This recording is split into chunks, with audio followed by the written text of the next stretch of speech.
Alors aujourd'hui, on va parler de l'importance de bien planifier sa retraite. C'est fou quand on y pense de se dire que l'année où une personne donne naissance à son enfant a pu pendant des décennies ruiner complètement le calcul de sa future retraite. Ah bah oui, dans l'ombre totale en plus. C'était vraiment la réalité silencieuse du système français. Ouais, genre on pensait être protégé, on se disait que le système gérait tout automatiquement et en fait, paf, une simple maternité créait un espèce de trou noir financier à la toute fin d'une carrière. C'est exactement le genre de détail qui donne des sueurs froides quand on commence un peu à regarder vers la fin de sa vie active. Et c'est pour ça qu'il faut absolument soulever le capot de cette machine, tu vois. L'anxiété, elle vient presque toujours de l'incompréhension.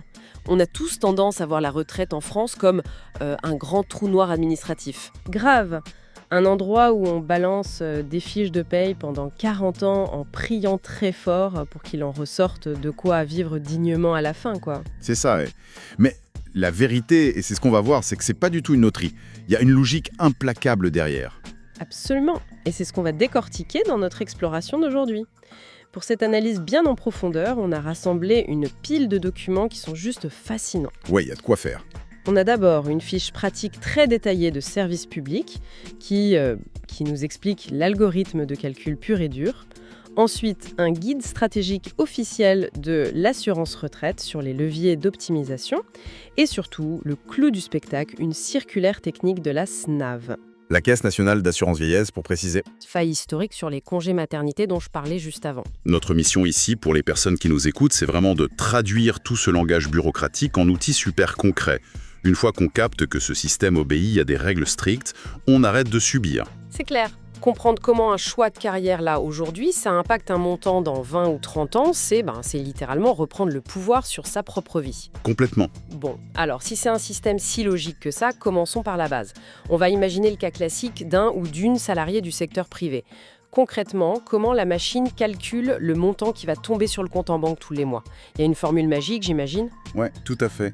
Il y a une équation fondamentale qui repose sur 3 piliers. En gros, c'est une multiplication. Ok, je note. On prend d'abord ce qu'on appelle le revenu annuel moyen. Ensuite, on le multiplie par le taux de la pension. Et enfin, on multiplie ce résultat par un ratio qui est la durée d'assurance acquise divisée par la durée exigée. Oula, attends, pause. Les mots ont l'air simples comme ça, mais je sens qu'il y a des pièges absolument partout. Reprenons le premier pilier, le revenu annuel moyen. Vas-y. J'ai une question toute bête. Si on fait la moyenne des salaires d'une vie entière, ça veut dire que les petits boulots d'été payés au lance-pierre qu'on fait à 19 ans, ça va littéralement détruire la moyenne finale, hein? Ah, c'est une excellente question. Eh bah, heureusement, la réponse est non. Le système a prévu un filtre de protection, on va dire. En fait, il ne retient que les 25 meilleures années de la carrière. Ah ouais, Que les 25 meilleures. c'est ça. Si un salarié bosse pendant 42 ans, l'algorithme va balayer tout son historique, il va dégager les années de vache maigre, les boulots étudiants, les temps partiels subis, et il va isoler uniquement les 25 années où le salaire brut a été le plus haut. Et c'est seulement de ça qu'on fait la moyenne. Ah ouf, c'est quand même vachement plus rassurant. On prend vraiment le meilleur de nous-mêmes, quoi.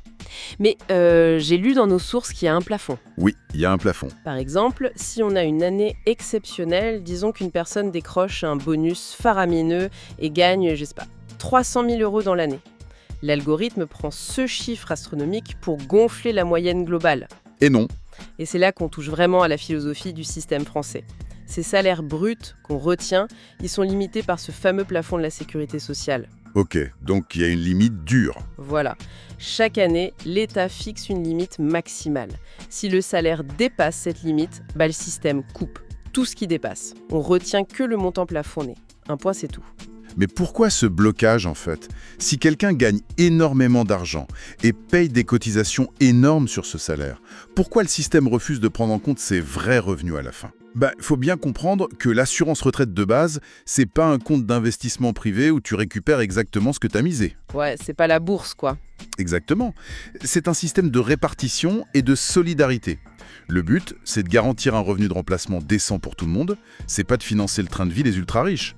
Le plafond, il évite que la caisse commune se vide juste pour verser des pensions démesurées à une poignée de personnes.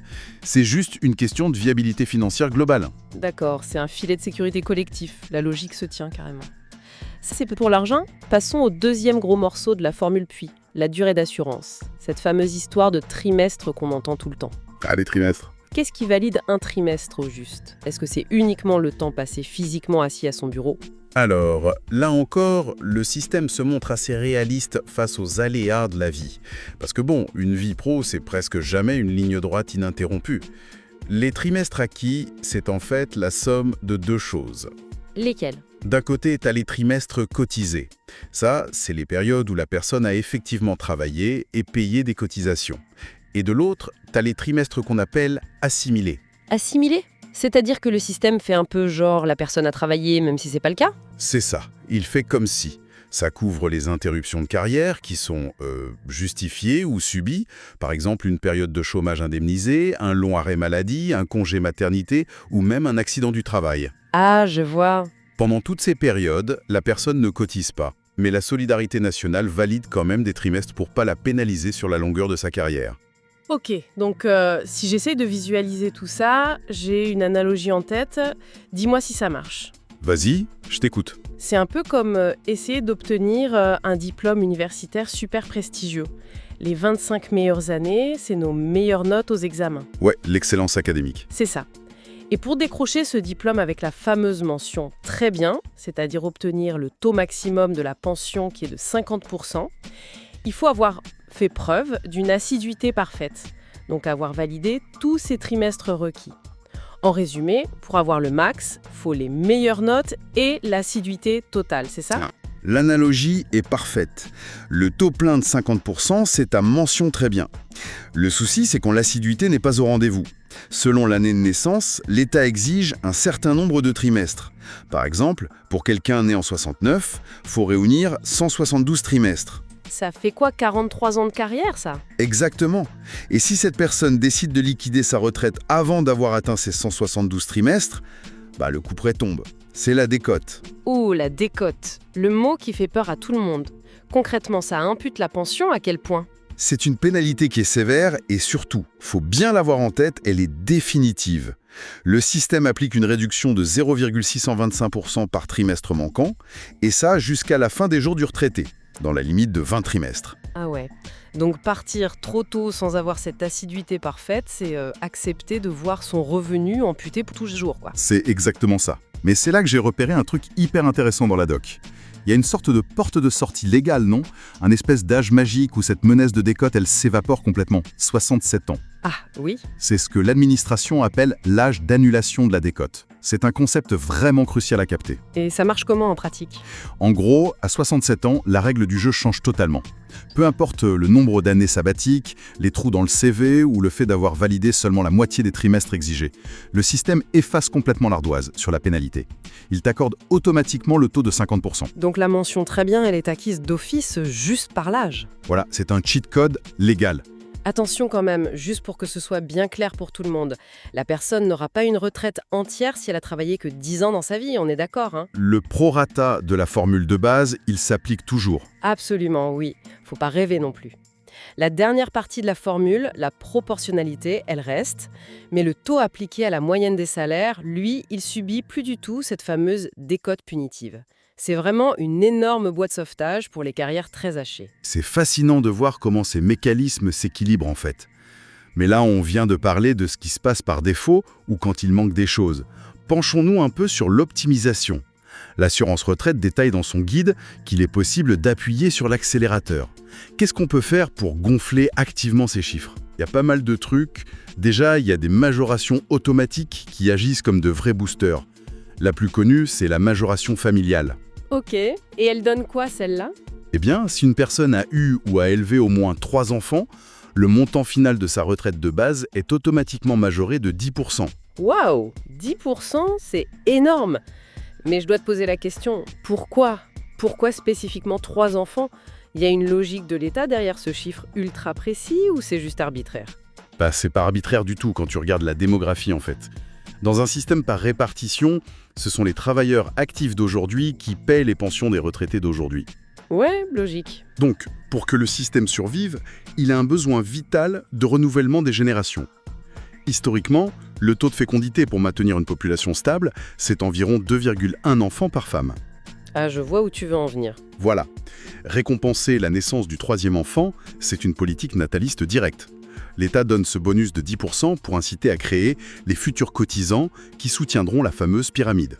La logique mathématique au service de la démographie, c'est quand même bien pensé. Et au-delà des enfants, si on veut juste bosser plus pour gagner plus, c'est possible. Oui, grâce à ce qu'on appelle la surcote, qui est l'inverse exact de la décote. Comment ça marche? Prenons un travailleur qui atteint l'âge légal de départ. Il a déjà tous ses trimestres, il pourrait très bien partir avec sa mention très bien de 50%, mais il décide de rester en poste. À partir de ce moment-là, chaque trimestre civil travaillé en plus va augmenter sa pension finale de 1,25%. Ce qui nous fait du 5% par an en plus. Exactement. Donc quelqu'un qui a déjà le droit de partir, s'il serre les dents et bosse 2 années de plus, sa pension augmente de 10% à vie. C'est un levier d'action ultra puissant, ça. Carrément. Il y a d'autres outils aussi, comme le rachat de trimestre pour les années d'études ou la retraite progressive, qui permet de bosser à temps partiel à partir de 60 ans si tu as 150 trimestres, tout en touchant une partie de ta pension. Il y a vraiment moyen de moduler, en fait. Mais il y a une autre notion dans nos sources qui m'a pas mal interpellée, c'est le cumul emploi-retraite. Et là, je veux qu'on s'y arrête 2 secondes, parce qu'il faut dissiper un malentendu géant. Ah oui, l'idée reçue par séance. C'est ça. Disons qu'une personne liquide sa retraite, le montant est fixé. Mais 6 mois plus tard, elle s'ennuie ou elle réalise que l'inflation lui a mangé son pouvoir d'achat. Du coup, elle reprend une activité salariée ou elle se lance comme consultante. Ok, scénario classique. Elle va donc percevoir un salaire et logiquement payer de nouvelles cotisations sociales dessus, vu que c'est obligatoire. Et puisque la personne remet de l'argent frais dans la machine, sa pension de retraite va être calculée à la hausse en un moment, non ? C'est l'erreur que tout le monde fait. Et la réponse va faire grincer des dents. C'est non. Sous le régime classique du cumul emploi-retraite, cette nouvelle activité génère un salaire immédiat, bien sûr, mais elle ne crée strictement aucun nouveau droit pour la retraite. Zéro. Attends, pardon, mais c'est profondément injuste. Quelqu'un bosse, on lui prélève des cotisations sur son salaire tous les mois, et cet argent disparaît dans la nature sans jamais faire augmenter sa propre pension. Mais il va où cet argent, du coup ? Il va dans le pot commun. C'est là que le principe de solidarité nationale s'exprime dans toute sa dureté, on va dire. Ces cotisations servent à payer les pensions actuelles des autres retraités, à équilibrer les comptes globaux. Donc on paye pour les autres, purement et simplement. C'est ça. Le système considère que toi, t'as déjà fait valoir tes droits initiaux. C'est de la solidarité pure. En plus, le guide rappelle qu'il y a des conditions super strictes pour ce cumul. Genre quoi ? Souvent, il y a un plafond de revenus cumulé à pas dépasser sous peine de perdre une partie de sa pension. Et surtout, il y a un délai de carence obligatoire de 6 mois si tu veux reprendre un poste chez ton tout dernier employeur. Ah ouais, c'est un sacré avertissement. Faut vraiment capter que la machine arrête de compter pour soi-même une fois que t'as appuyé sur le bouton retraite. C'est la règle du jeu. Bon, revenons sur un point qu'on a juste effleuré tout à l'heure et qui constitue un peu le cœur de la découverte la plus folle de notre analyse aujourd'hui. On parlait des congés maternité. Oui, le gros sujet. On disait que ça valide des trimestres assimilés pour maintenir l'assiduité, mais historiquement, c'était vraiment le seul avantage. Parce que financièrement parlant, pendant des décennies, le congé maternité, c'était un véritable poison pour le calcul de la retraite des femmes. Mais carrément, ouais. C'était une injustice structurelle majeure. Je t'explique. Quand une femme partait en congé maternité, son salaire était remplacé par des indemnités journalières, versées par la sécurité sociale. Ok, les fameuses IG. Voilà. Le problème, c'est que l'algorithme des retraites refusait obstinément de considérer ces indemnités comme du salaire. Attends, quoi ? Eh oui. Résultat, sur son relevé de carrière, l'année de la naissance de son enfant, ça affichait un énorme trou financier. 0 salaire retenu pendant ces mois-là. Donc si cette année-là faisait mathématiquement partie de ses 25 meilleures années potentielles, ce vide, ça faisait chuter drastiquement la moyenne globale et donc sa pension finale à vie. Exactement. Le trimestre pour l'assiduité était sauvé, d'accord, mais la moyenne s'effondrait complètement. C'est ça qu'on a appelé la pénalité maternelle. Et c'est là qu'intervient notre troisième source, cette circulaire technique inouïe de la CNAF de mars 2025. C'est littéralement une tentative de réparer le passé. Comment ils ont fait pour corriger une erreur aussi énorme ? Alors, la loi a exigé que pour toutes les retraites qui prennent effet à partir du 1er septembre 2023, ces indemnités journalières de maternité et d'adoption d'ailleurs, soient enfin intégrées dans le calcul du revenu annuel moyen. L'algorithme a été reprogrammé en gros. C'est ça. Mais le vrai défi de la CNAV, et c'est ce que détaille cette circulaire, c'est comment on applique cette règle de façon rétroactive.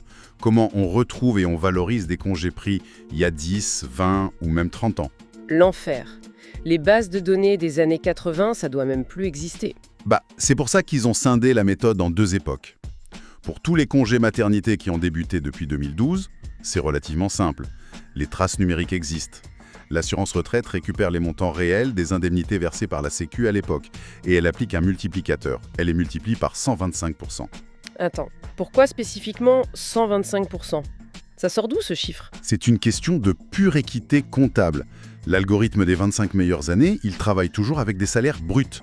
Or, les indemnités que la Sécu te verse sur ton compte, c'est du net. Ah bien sûr. Donc, en ajoutant 25% à ce montant net, l'administration reconstitue artificiellement le salaire brut équivalent, la balance est rétablie. D'accord. Le correctif net vers brut est super logique. J'ai l'impression de voir un patch correctif dans un jeu vidéo, tu sais. Les développeurs se sont rendus compte qu'une quête obligatoire pénalise les joueuses, alors ils injectent une mise à jour rétroactive pour restaurer l'équilibre. C'est la meilleure analogie possible, vraiment. Mais ça, c'est pour l'après 2012. Qu'est-ce qui se passe pour une femme qui a eu des enfants dans les années 80 ou 90, là où les archives ont carrément disparu? Quand je lisais la circulaire, ça m'a fait penser à un auditeur financier qui découvre une erreur comptable d'il y a 30 ans et qui doit inventer une formule pour rembourser les victimes à l'aveugle. C'est tout à fait ça.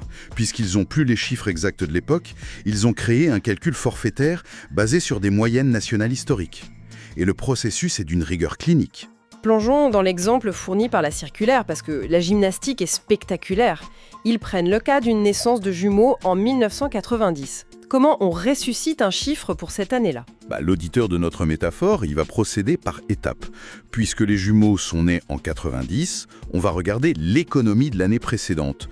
La circulaire s'appuie sur un arrêté officiel qui indique que le salaire annuel net médian en France, en 89, était très précisément de 12 554 €. Attends, on prend l'année d'avant, 89, pour une naissance en 90. Ouais, parce que c'est la dernière année civile complète et représentative du niveau de vie juste avant que la naissance vienne perturber les revenus. Ensuite, l'algorithme regarde la durée légale du congé maternité. Ok. Pour des jumeaux, la durée est plus longue que pour un enfant unique. Ça représente une fraction de l'année. Très exactement, 298 jours sur les 365 jours de l'année. Donc, si je te suis, on fait une simple règle de 3. Et exactement. On prend le salaire médian de 12 554 € et on le multiplie par cette fraction de 298 divisé par 365. Et ça donne quoi au final? Ça donne un résultat d'environ 10 250 €. Ce montant forfaitaire, qui est créé de toutes pièces par l'administration, il va être injecté rétroactivement sur le relevé de carrière de l'assuré pour l'année 90. Et boum, ce chiffre vient combler le trou noir financier. C'est fou. Donc ce montant participe à la moyenne, si 90 fait partie des 25 meilleures années. Voilà, c'est un travail de réparation d'une précision incroyable. C'est clair. Mais pour être tout à fait transparent avec ceux qui nous écoutent, faut quand même préciser que ce remboursement a ses propres limites, non? Oui, bien sûr. Il y a 2 grandes limites imposées par l'architecture même du système. La première, on l'a vu tout à l'heure, c'est le plafond annuel de la sécurité sociale. Ah oui, le fameux plafond. Toujours lui. Si par exemple, dans les mois juste avant son accouchement en 90, une femme avait déjà gagné des revenus hyper importants qui flirtaient avec ce plafond, l'injection des 10 250 € forfaitaires, ça va pas faire exploser la limite globale de l'année. Le plafond reste le maître absolu. On dépasse pas la limite annuelle, point. Ok, c'est cohérent avec la règle de base qu'on a expliquée. Et l'autre limite, j'imagine que ça concerne les trimestres titres. Exactement. Ce calcul forfaitaire, ou même le calcul réel post-2012, ça répare uniquement l'aspect financier. Ça augmente le montant en euros qui est retenu pour l'année. Mais ça ne valide en aucun cas des trimestres cotisés supplémentaires. Pourquoi ça? La raison est toute bête. Sur ces indemnités journalières, la sécurité sociale ne prélève aucune cotisation vieillesse. Pas de cotisation, pas de trimestre cotisé. Ok, je résume, ça remonte la moyenne des notes, pour reprendre notre analogie du diplôme, mais ça change rien l'assiduité. C'est toujours le trimestre assimilé, classique, qui s'occupe de valider l'assiduité. Parfaitement résumé. L'assimilé protège la durée et la circulaire de 2025 protège enfin le montant. Les 2 fuites de la tuyauterie sont enfin colmatées. Quand on prend un peu de recul sur tout ce qu'on vient d'analyser à travers ces 3 sources, c'est frappant de voir à quel point la retraite, c'est loin d'être un sujet passif. Oh que oui, C'est un algorithme robuste, ancré sur 25 années clés, avec ses filtres, ses plafonds redistributifs et son exigence absolue d'assiduité sous peine de se prendre la décote. Mais surtout, c'est un système qui offre des manettes. Exactement. C'est pas une fatalité. Travailler au-delà de l'âge légal pour enclencher une surcote de 5% par an ou viser patiemment le seuil des 67 ans pour annuler toute pénalité. Tout ça demande une vraie stratégie. Savoir lire la matrice, c'est s'assurer que la machine travaille pour nous et non l'inverse. Et c'est toute la philosophie qu'il faut adapter. Comprendre ces mécanismes, c'est pas juste se faire cire de la bureaucratie pour le plaisir, c'est de l'anticipation pure et dure. Et cette évolution récente, elle montre bien que le système n'est pas figé dans le marbre. C'est vrai. Il sait reconnaître ses angles morts historiques et il peut créer des méthodes d'une grande ingéniosité comptable pour rétablir une certaine justice sociale. Et justement, cette correction spectaculaire de l'injustice maternelle soulève une réflexion vertigineuse pour clore notre analyse. Ah, je t'écoute. On vient de voir, grâce à l'auditeur métaphorique de la CNAV, que l'État est capable de modéliser mathématiquement un travail non rémunéré, le congé maternité, pour le transformer en monnaie sonnante et trébuchante dans le calcul de la retraite. Oui, tout à fait. Ça force inévitablement à regarder le reste de la société quand on y pense. À quand une mise à jour similaire, une monétisation équivalente pour d'autres formes de travail invisibles qui maintiennent notre pays à flot? Ah, tu veux parler des aidants, par exemple? Exactement.